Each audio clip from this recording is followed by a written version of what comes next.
Sometimes you may need to invoice parents during the inquiry process. For example, if your nursery asks for a registration fee before children can be enrolled. If so, you can use eyenquiries to send invoices and manage payments. Before you create an invoice, you need to set up products and services.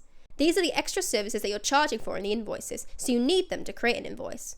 Go to System Settings, Products and Services, and click the plus button in the top right.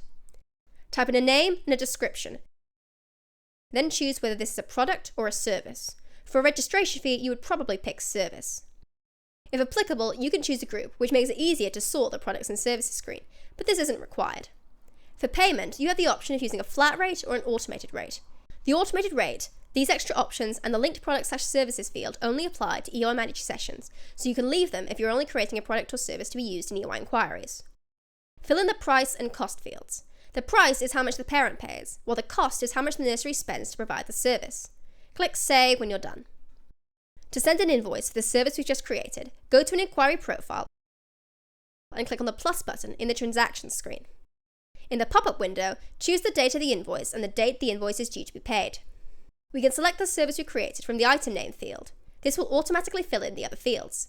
You can add another product or service by clicking Add New Line. Once you've entered all the details, you have the option to save it as a draft, save and approve it, or approve and send it straight away. Invoices have to be approved before they can be sent out. If you don't have the correct permissions, you will only be able to create drafts. When an invoice has been created, it will appear in the Transactions section. Clicking on an invoice will open up more details. From here, you can send or resend an invoice. You can also download the invoice as a PDF by clicking here.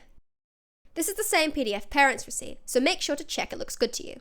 You can find a guide on how to customize the appearance of your invoice in the EY Manage section of the Help Center. Once a parent has paid the invoice, you can record the payment in this section.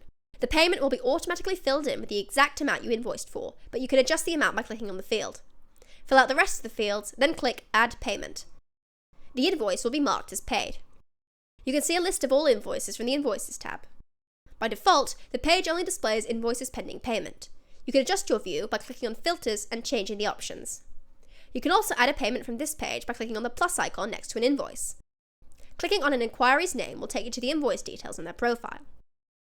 I hope that's helped you understand how to manage invoices and payments in EY inquiries. The process is a little different from invoicing in EY Manage, so you can learn more about that and any other product on the Help Center.